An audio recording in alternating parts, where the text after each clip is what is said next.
Today, over a few beers in the bush, we're sharing the biggest mistakes we've ever made when it comes to four-wheel driving. Plus, we'll update you on our little mate Nixon, answer a bunch of your questions about Cape York and my new D-Max, let you in on a special deal to get your four-wheel drive adventure ready, and of course, give away prizes for the best rigs and biggest fails. Hey folks, how you going? This week, Beers in the Shed is obviously not in the shed. In sunny Queensland, mate. How good's this, eh? It is good, mate. We've been up here for the last couple of weeks. We're filming 2 new episodes for the channel. We're halfway through it. Absolutely, mate. And you can see in the background, Graham is wheeling his new D-Max.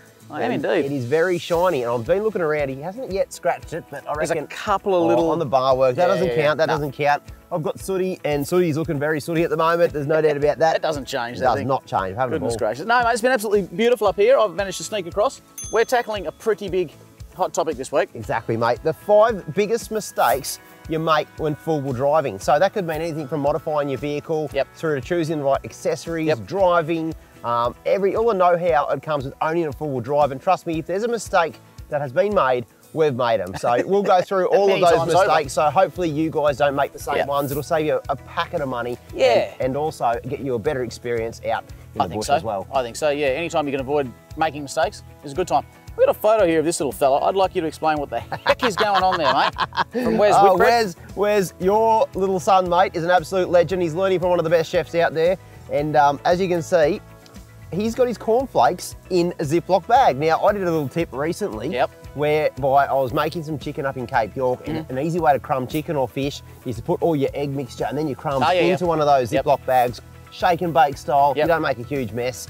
And obviously, he's just picked up on that and thought, I'm going to take that home and just do my cereal in it. If I'm going to learn from both you and he, what I should be doing is getting my salt and vinegar chips and my beer, mix them together, put them together in a snap lock bag and then just drink a lot of it. That'll save time. Last week, we took the little farm truck to meet a legend who's doing it tough with cancer. And with your help, our amazing four-wheel drive community raised enough money to pay for Nixon's treatment in the US. Here's an update from Nixon's family on what's been a life-changing week for them. How you going, everyone? Hello, everyone. We just want to thank you all so very much for all of your support and your the amazing donations. All of you who follow 4WD Drive 24/7, you have raised over $130,000 since last Thursday. So that's just absolutely amazing. It's taken a huge pressure off us. We only have 5 weeks left until we need to go to America for Nixon's treatment. On the aeroplane. So we had a lot of money that we still needed to raise, and you guys are smashing it. So amazing. We cannot thank you enough. So thank you, everybody. We love you guys. Thank you. Bye. You guys are legends. Thanks again. All right, mate. Do you reckon we should get stuck straight into this week's hot topic? Yep. So, I mean, we've been lucky, Shauno and I, over the last decade or so to have travelled around Australia.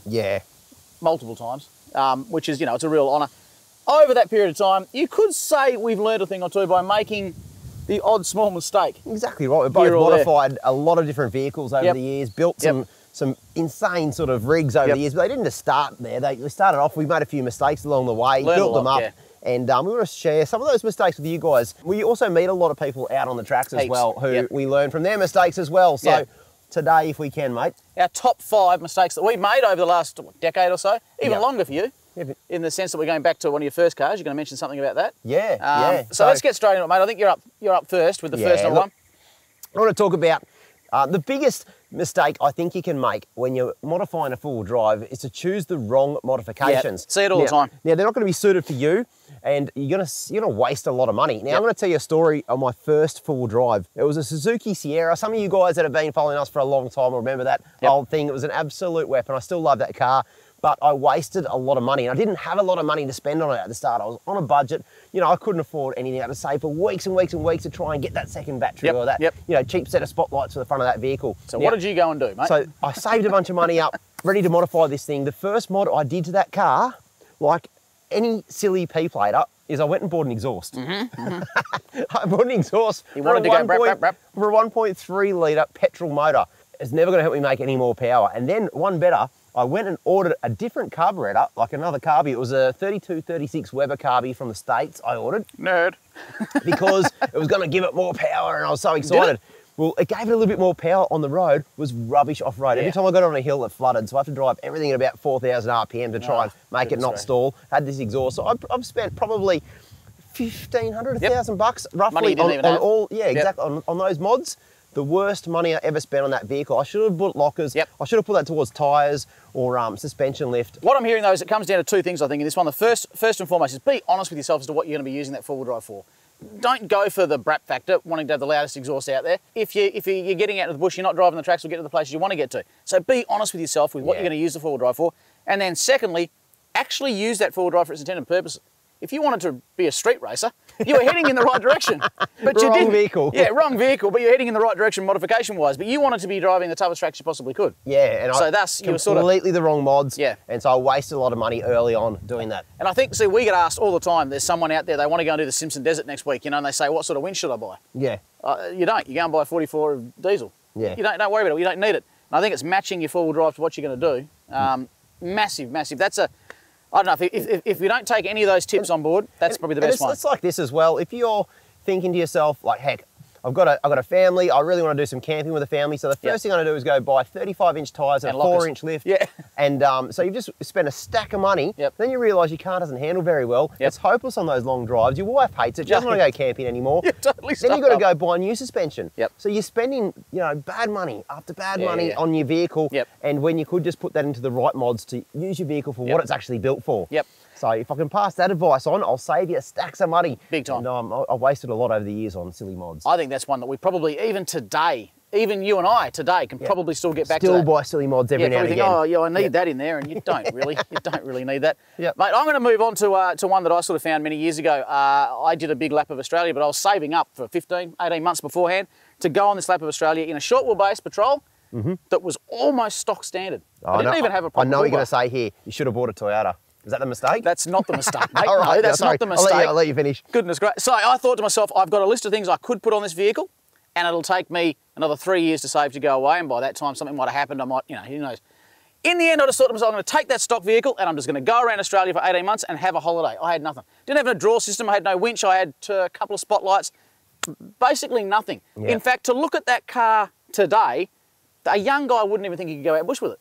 And I went around Australia and did all the tracks. I did the Simpson, I did the Cape, everything in it. So I guess what I'm trying to say here is, folks, don't wait until you've got this incredible 79 series that's cost you $250,000 to build up before you go and do your first trip away. Do your trips away and don't worry about the vehicle. It's going to look after you. You're still going to go and do it. As long as it's mechanically sound and you can get around. As long as it's mechanically sound and you can get around. And here's the big clincher. Every now and again, just doing it might just change your life. When I got back from that trip, I wrote an article for a magazine called Australian 4-Wheel Drive Action. And now I'm sitting next to him doing this show. So folks, that's the mistake. I learned I should never have done that.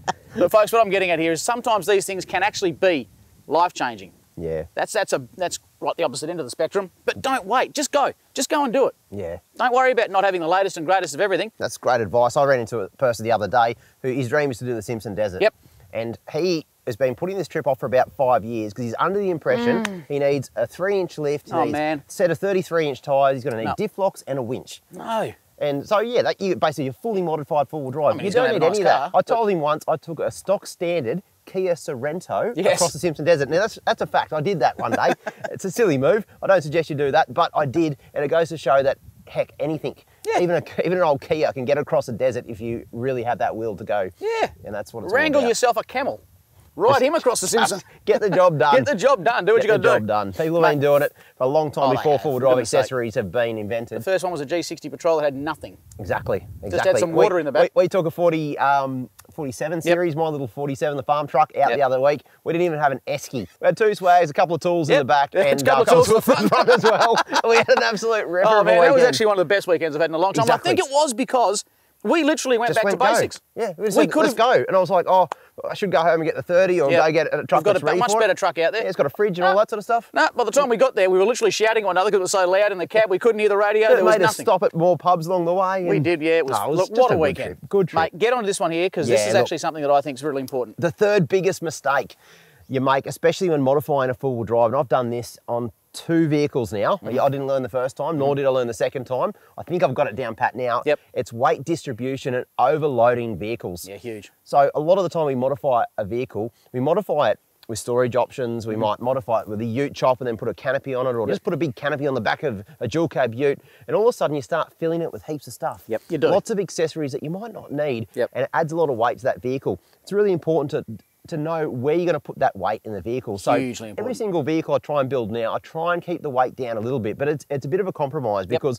I don't just wheel tough tracks. I go out and live out of my vehicle for a month at a time. So I need some sort of luxuries like a fridge and drawers and a few other bits and pieces. But it's where you put them that makes the big difference. It does, and not overloading that vehicle. Yep.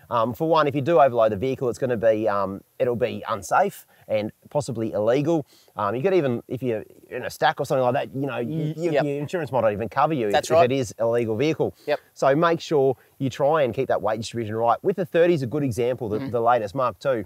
The original 30 actually had a big canopy on the back, and it had all the weight over the rear axle. So every time I took it off road, it just bucked and kicked, and very spectacular. Scary. Nearly killed me multiple amount of times. Scary vehicle. The new one, I've got all the weight over that axle. Yep. It's actually quite, it's quite nice to drive off road. Very safe. So what I'm saying is, just think about where you put your weight. Try and keep it between those axles and down nice and low. Yep. And you'll have a way better vehicle off road for performance. Do we want to talk about legalities of GVM upgrades? Because a lot of modern vehicles these days, you're so close to GVM even before you put anything in it. Yep. That you start overloading them, put that weight at the rear, put 2 big tyres right at the back, put a big rooftop tent right at the back, all that sort of stuff. A couple of cartons of beer in there in the family, and you're illegal. You're illegal. So it is important, guys. You've really got to look at that. You really do. Number 4, this is one we thought up, and it's something I think we see this a lot with the younger kids out there today too. Yeah. Well, not even the younger kids. Everyone's kind of trying to do this these days because it's getting easier and easier to do, and that is getting obsessed with power upgrades, trying to make your 4-wheel drive, which is a 2.5 to 3 ton brick at the end of the day, be a sports car. They're not. They were never designed to be sports cars. I think that's the first thing you need to do is get that out of your mind. If you want a car that goes fast, go and get a car that goes fast. Yeah. It's much easier to make power out of a 1991 Pulsar than it is a big $80,000 Land Cruiser. Totally. They're not going to handle, they don't stop.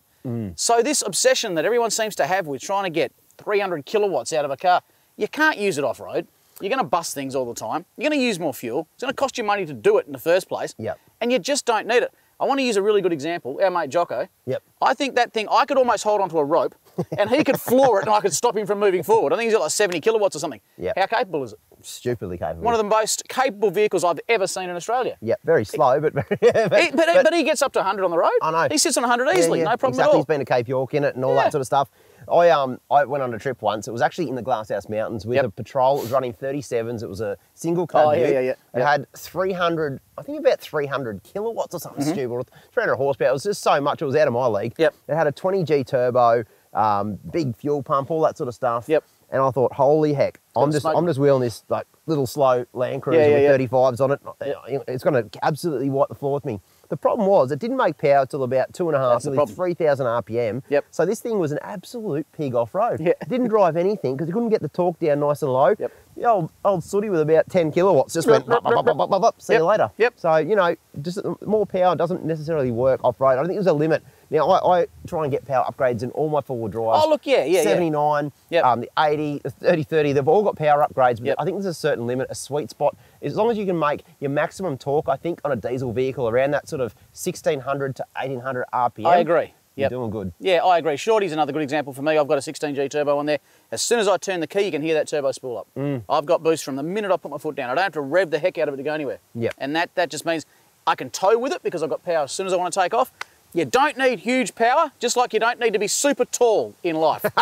One of those two things You can get the job done no matter what. You can be underpowered and short, and you can still get there at the end of the day. Look, that's our top 4 mistakes. Now, the 5th one here, we're going to throw to our good mate Jocko, who's got a bit of sound advice.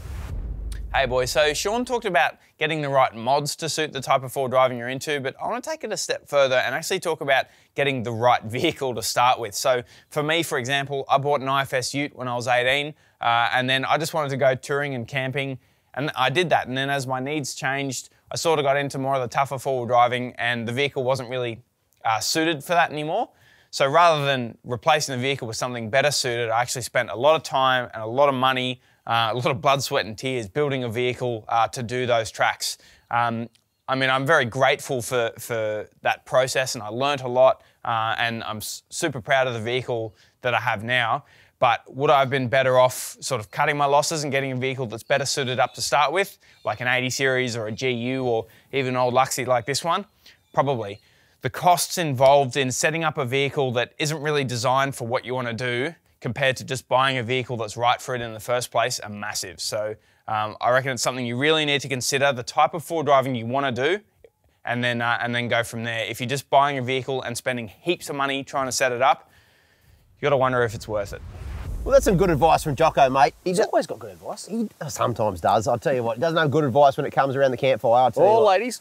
All the ladies. There's a few things he lacks on, but with forward driving, I think he's got it just about sorted. Now, we asked our audience as well to have their say about the biggest mistakes they make off-road. So I want to go through a couple now, mate. Never Late 2.8. He knows what's going on. I reckon he's made a mistake just by judging by his Instagram name. Learn how to pick a line properly before buying lockers. Yeah, good call. That is a great one. Yep. Learn how to drive properly. Don't just go and get 35s, twin lockers and just not be able to pick a line. Yep. Start with something stock standard. Learn how to drive. When I had a stock standard Suzuki, that's why I can drive so much better than you now, I reckon. Is that what that is? Oh, something. Right. I don't know. I think we should move on. What about Jack Gilby? Keep your thumbs out of the steering wheel. Yeah, it's a huge one, man. I actually broke a small bone in my wrist once from making that one mistake. It was no, it wasn't doing anything else, mate. Don't worry about that. I was driving the top end. I got really lazy. Yep. And I was just driving like about 1k an hour through Lorella Springs. We were forged in that track. Yeah, yeah, yeah. And the steering wheel just shot backwards, and I hit a root or something like that, and it got me really badly. I remember you did have a sore thumb for a long time, mate. It was. I don't know if I'm blaming the driver, but anyway, go on. Here's one from Campbell Payne. Spend big the first time, not the fifth time. That sort of goes in with one of the first things I said. Get the right mods the first time around. Don't go and waste your money on the things that aren't suited for you or your vehicle. Just sometimes it might be even a little bit more expensive, but get the products that work for you. Yep. It's a long-term investment, this game. You're not forward driving for just one weekend a year, hopefully. No. You're out there all the time, and you want those products to last a lifetime. It's the old saying, buy once, cry once. Yeah, why not? Why not? That's a good way to say it. Here's one from shaved_kiwi. Interesting name. You've got to take the skin off a kiwi before you eat it. No, oh, that's true. I think it's something different. Anyway, always check how deep that bog hole is. They can be misleading. Yeah, we've both made that a lot of times. Like, way more times than I can imagine. Have, and it's hectic when it happens. We'll move along. The Zook Adventures. Never go do anything hectic off-road solo. Yep. At least have a passenger, if not a convoy. Yeah, look, I think when you're first starting out, 100%. Yeah, without a doubt. Without a doubt. Yep. Just be prepared. If you can't be self-sufficient off-road, don't go. I agree. Simple. Here's one from Lincoln_Redmond. Fix things on my... Whoa! What was that? A precious out of my bonnet. Well, it turns out, mate, lucky I've got wrapped coating on that vehicle because that scared the heck out of me, but the bonnet's actually okay. Yeah, we're all good. We're all good. We're all good. Okay, one last one, mate, from Lincoln_Redmond. Yep. Fix things myself instead of paying others. Yep. That's a good. You can make a mistake, especially, I'm going to go one step further with that comment. Sometimes, if you need something fixed in your forward drive, not everyone's a mechanic or can fix it themselves. Take it to somebody who understands forward drives. Yeah, for sure. Don't use your money to let other people learn how to fix your car. That is absolutely rubbish and a waste of money and a mistake. No, I agree. Couldn't agree more, mate. Well, there you go. I hope those topics were useful for you. If they are, or maybe you've got some other ideas, please put them in the comments down below. We'd love to hear from people. We read them all. Yeah, and of course, absolutely. we sometimes put them on the show, which we're about to do right now. The last show, hot topic went absolutely nuts, and here's what you folks had to say. Of course, we're talking about the best first mods to make to your four-wheel drive. We picked a few, I want to share with you now if that's okay. We've got the Joshua H. There can be no more. There's only one. He is the one. He said he just bought a 120 series and he said, this is going to help me loads like you guys usually do. Thanks again, guys. Keep it up. That's nice of him. That's nice, isn't it, Josh? Just getting in touch and saying good day. Well, the Josh, sorry, mate. The Josh, sorry, the Josh. We've got Isaac Kiddo. Snorkel will be my first mod as there's a lot of river crossings where I live. Yep. See, he's addressing exactly what he's using his four-wheel drive for straight up. Yep. So he hasn't gone and bought XYZ. He's gone, well, I'm going to do river crossings. I better not get water in my engine. Sounds cheap insurance, if you ask me, mate. Pretty good, yeah. Austin Thomas, first mod, a radio, a CB, and a UHF VHF. A CB has saved my rear many of times. Well, there you go again. He knows what's up. He knows what he needs. Yep, yep. We've got Shane Cox, first mod, 12-volt system and a fridge. I'm not going anywhere without cold beer. Look, I kind of agree, Shane. That is a top motto to live by, mate. You should get into politics. Electric Blue, the Boogaloo. Best budget mod, a shovel for when you get bogged. Yeah. Yeah, or you just had a coffee in the morning and...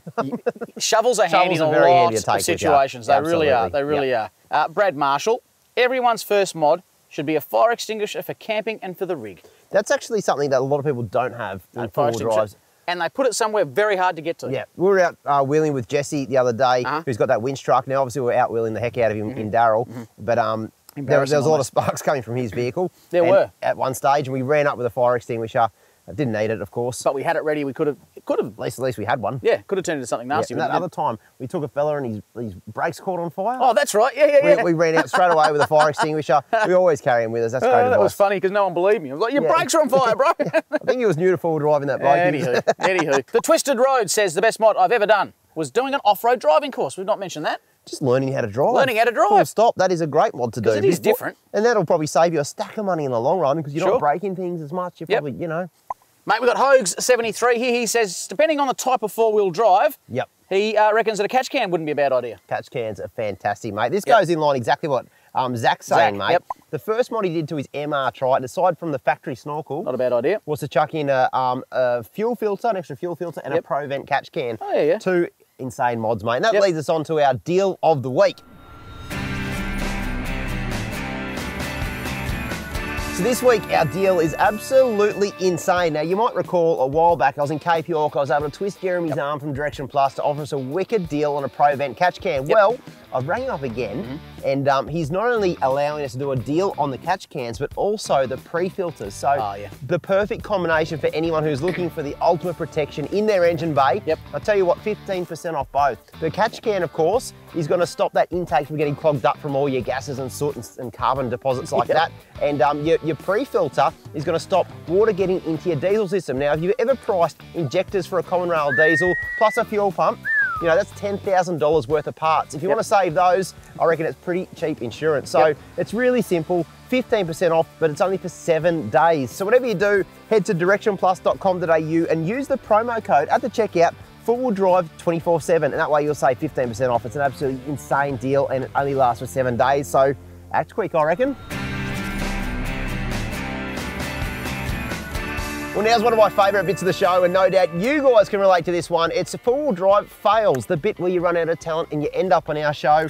We're absolute masters of failing off-road. We do it all the time, but it's so good that you guys can do the same because we love this section. And look, I want to start with one from last month. This is pretty hectic, man. We showed you guys this one last month.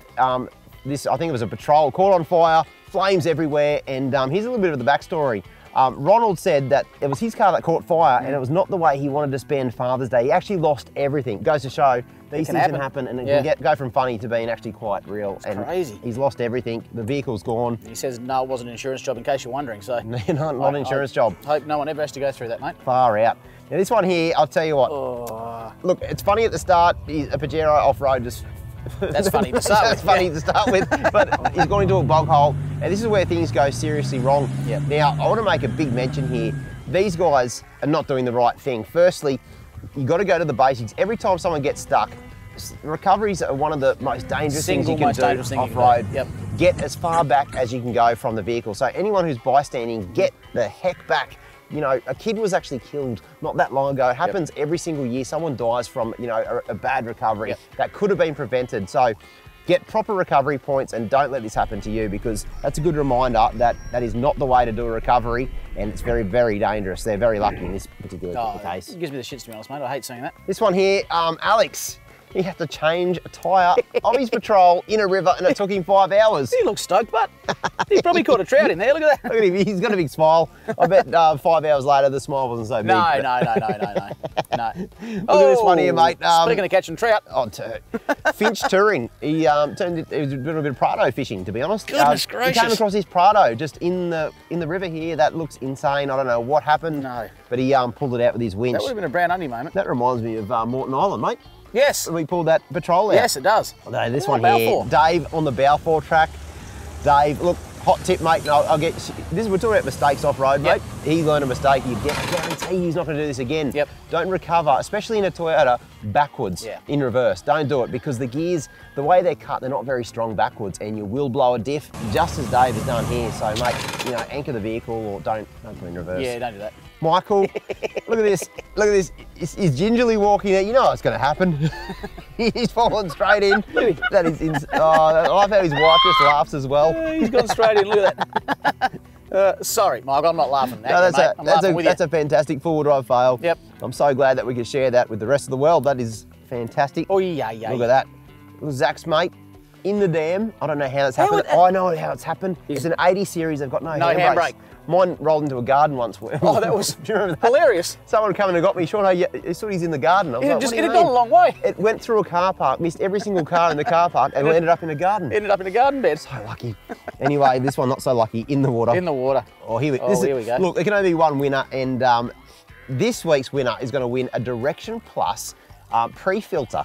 Now, pre-filter is fantastic for keeping water out of your diesel system, like we explained before. And he is a very deserved winner. I was going to say, look what he's trying to do. Now, Jordan has actually dobbed in his mate, Brendan. And that's what mates do. Exactly. Brendan's trying to take a shortcut around a lake. Not a fantastic idea. I bet at the time, he probably said, no, it'll be fine. It'll be absolutely fine. He's got so bogged. And when I say bogged, he is not going anywhere in a hurry. In fact, get to get a Unimog to come and get him out. Here's my bet.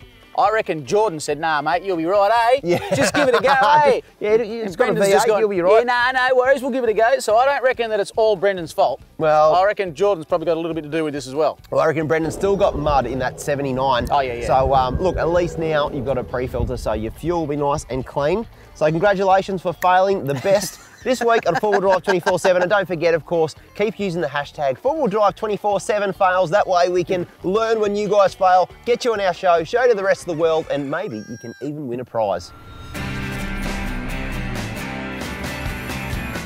Rightio, mate, let's do it.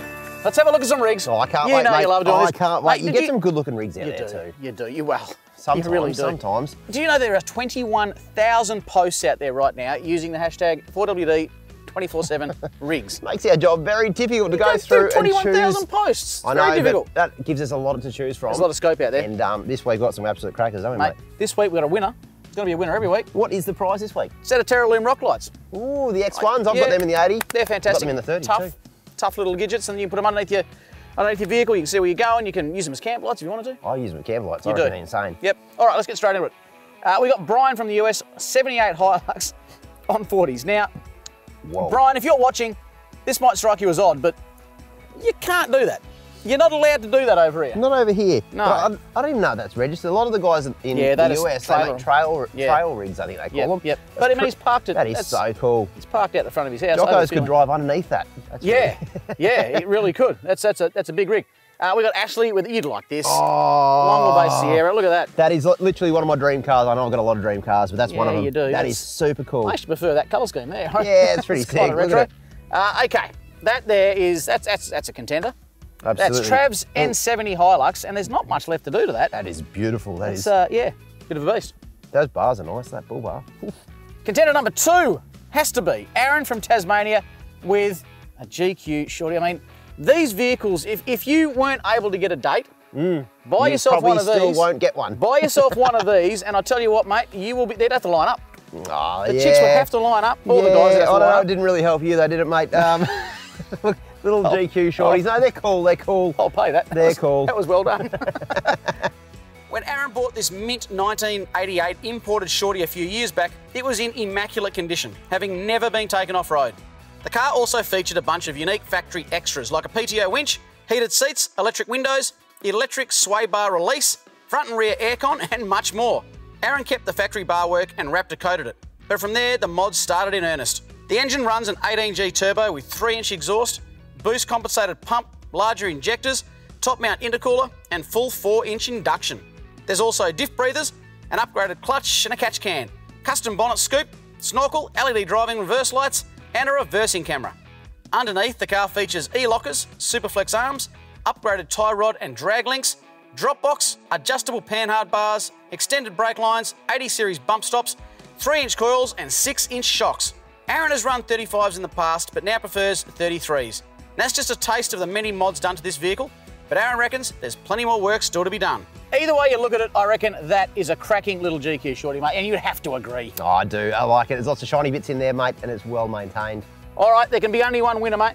Yeah, look at this. Old mate Nesbitt, 79 series, everyone's got one these days, but not everyone's got a Barra under the bonnet. That is truly an original 71 build. Holy that is really cool. Yeah, g'day. My name's Nesbitt. This is my 79 series. Nesbitt purchased this 2008 79 Series GXL 3 years ago as a relatively stock ute. Since then, he's virtually rebuilt the car, rewiring the cab and chassis before starting on the mods in earnest. The suspension on this twin-lock 79 features 6-inch lifted front coils, parabolic rear leaf springs, remote res shocks and 35-inch tyres. The Barra engine boosts a front mount intercooler, upgraded airbox, intake and exhaust, G450 turbo, plus 90 injectors, delivering 400 horsepower and 930 Newton meters at the wheels. The body includes a custom-built train canopy and is built for touring with a 280 litre fuel tank, 75 litre water tank, 3 fridges and 200 amp hour lithium system, along with a bunch of other touring and driving mods. That's one heck of a tourer.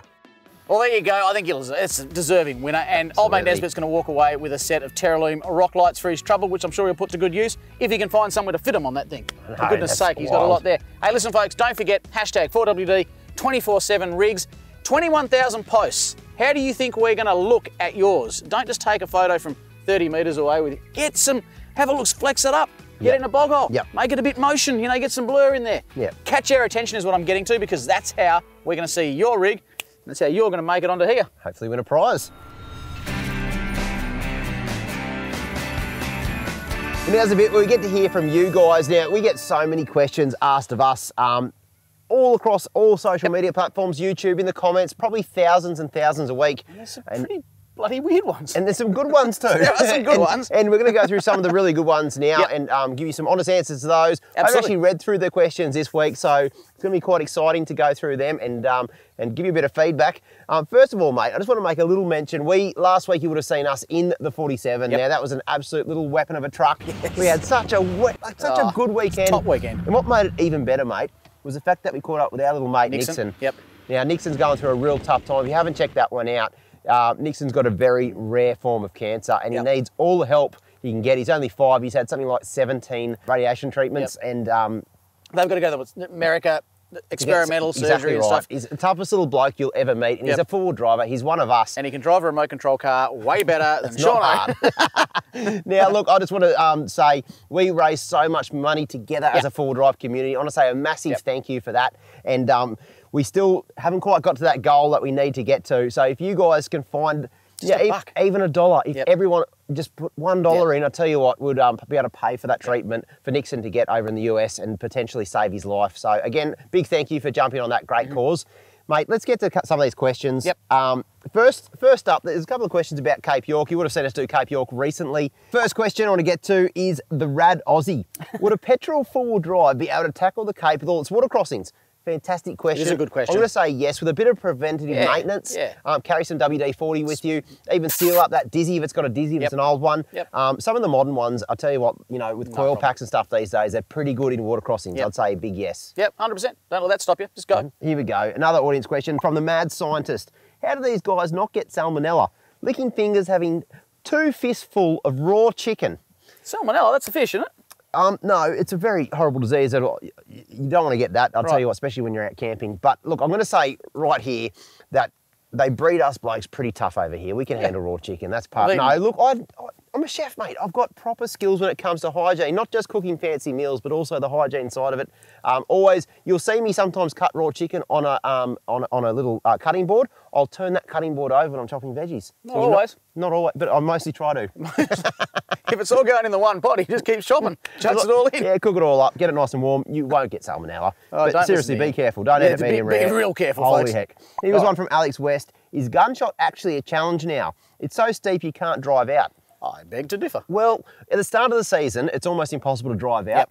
If you go a bit later in the season, then absolutely you can. Actually, check this out. Is our mate Jocko driving it. Right hand down a bit.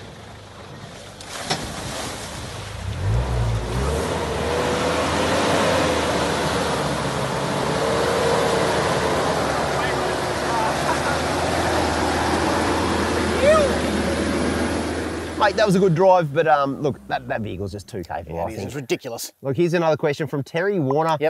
How much fuel do you use on these runs and how do you carry it? Ooh. Now, that depends a lot. Sooty has 2 tanks just from factory. It carries a fair bit of fuel, so it's 120 or 30, 130 litres I think Sooty carries, and 80 carries that. I don't have a aftermarket tank in it. That's enough fuel to do just about every single trip in Australia. The 30's got a bigger tank in it, 190 litres. You've got a standard tank in yours? Standard tank in mine. I've got a 20 on the back if I need it, but The D-Max gets about 6 litres per 100. So you can I don't even really worry about it, yeah. And like with places like Cape York as well. There's fuel stops everywhere. There's fuel stops everywhere. Don't be worried about fuel. There's so much fuel. Here's one by Juan P. Ocampo. Yep, excellent. Where is Graham? I'm here, hit me. There he is. No, I think that's probably worth explaining just a little bit, just 2 seconds. Of course, if you haven't been following the news just lately, there's a bit of a pandemic going on around the world with COVID, and yeah, I got stuck on the other side of the country for a little while, but we've got all our passes in order now, and I've been allowed to come across and hang out with this bloke for a while. And yeah, I'm allowed to go back to WA, and I've got to go into quarantine for a couple of weeks, which is going to be a bit hard to do, but I'm back, boys. You're back, and we've done so much really cool content with Graham over here. We've just done trip after trip after trip. We're on a trip right now, and there's so much really cool stuff to come, featuring your favourite little hairy bloke. Max, how do you say that guy's name? Max Koppel. Max Koppel. That'll do. When will we see Graham's new rig in action? Well, I've seen it because I've been driving it for the last little while. Brand spanking new. I think we've just clocked over 300 kilometres on that. Most of it in the Glasshouse Mountains, which is probably not something I'd recommend you folks do when you get a brand new four-wheel drive, but I'm an expert. You're here to test them, and test it will, baby. Yes. You've already modified it really, really nicely. We've done, I mean, for me, that's just the, you know, it's just a really capable rig, but so comfy to live out of.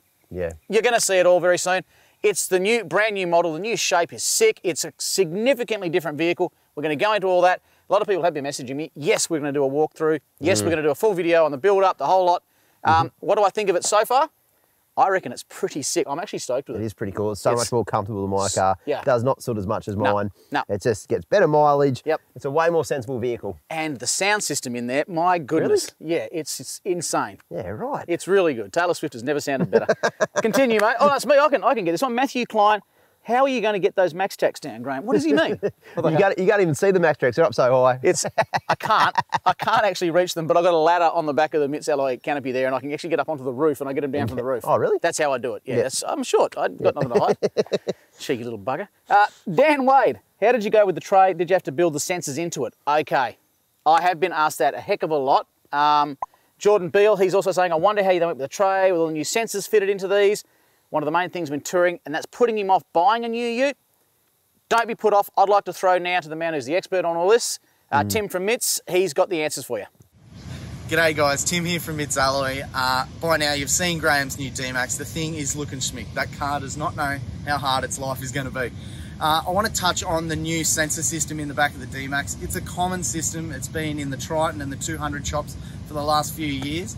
As long as you follow the bodybuilder's guide, you'll have no dramas in keeping your 5-star NCAP safety rating and your warranty as well. So just make sure when you're working with the bodybuilder to get that stuff sorted out neatly, but it's not an issue. Every car's going to have it in the next couple of years. And boys, I'm really looking forward to a beer. Say hello, Nora. Thanks, Tim. Yeah, look, it's a pretty simple concept, really. Don't let those sensors put you off because they can be modified and put exactly where you need them when you do get a new tray. Now, look, something that we've been doing is this would you rather, which is... we've been doing that a fair bit at the campsite too. We won't go through those sort of answers right now. I'm not supposed to tell anyone about them. What we said last time was, what would you rather have, 12-volt or lockers? Yep. And we got...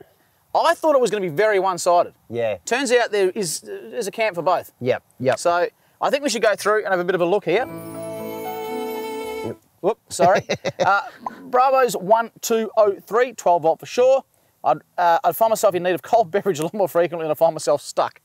That's actually a fair point. Fair call. He's weighed the two up and gone, well, I don't get stuck very much, but I'm often thirsty. Krieg Hermore, 12-volt system first, will always need it. In the touring rig, may not need them. Yep. For sure, mate. Yeah, he's talking about lockers there with regard to that. Dusty_Rhodes_Oz, 12-volt equals cold beer. He is a mathematician of some sort. He gets it. He gets it. He is a mathematician. We've got Ryan Stewart, 106. He's saying 12-volt hands down, cold beer, lights, a hot pie, while digging out of a bog hole is critical. Another guy that should run for Parliament. He really should. Josh Dieter, lockers. So I could tackle the toughest tracks. I can use an ice chest to keep the beers cold. That's fair enough. And if you're into that, that's a fantastic idea. Absolute winner. Spiral Death locker. In fact, have mine booked in next month for twin lockers. 12-volt nice to have when you get around to it. Plus, he says he can do 12-volt himself, so he's not so much of a problem with that because lockers are a bit harder. Yep. Makes sense. Yep. Joel, lockers hands down, 12-volt won't get you places. Yep. Guess it'll keep your phone charged and drinks cold while you're out waiting for someone to pull you out of a bog. It's kind of a good point. What would you rather? 12-volt or lockers? Yeah. 12-volt all day, every day.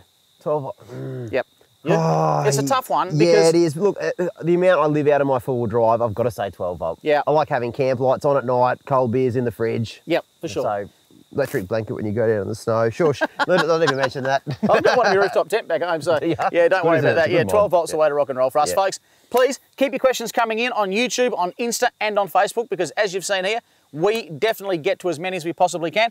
And who knows, you might just make it on beers. Well, not in the shed this time. Yeah, we've got to get a fire going soon too. It's starting to get a bit chilly. So coming up real soon, we've got some really cool shows coming your way. Now, Jocko has been sending me pictures all the time, not the sort of pictures you're thinking of either. He's been sending me pictures of this Hilux that he's building up. Now, this is the pony, not his big capable Hilux. This is the pony, which is starting to turn out to be a little/big weapon. So still on a budget, of course, but he's trying to build that thing up to compete on some of the hardest tracks. So to go against winch challenge trucks and stuff like that, that is awesome. To do it in such a cheap, cool old rig. Next level, isn't it? Big thumbs up. You're going to want to see that sort of stuff. The one thing he does need to do, I think, we sort of haven't discussed it before, he's going to need to change the nut behind the wheel because that's got squeaky, it's older. Maybe for his birthday, we had a four-wheel drive course. Oh! We should take him under our, we'll take him out for a weekend. Show him how to drive, we'll get in touch, mate. We'll make sure you got a weekend free. We'll take you out. We'll give you a few ideas. I know you get a bit nervous on the tough tracks.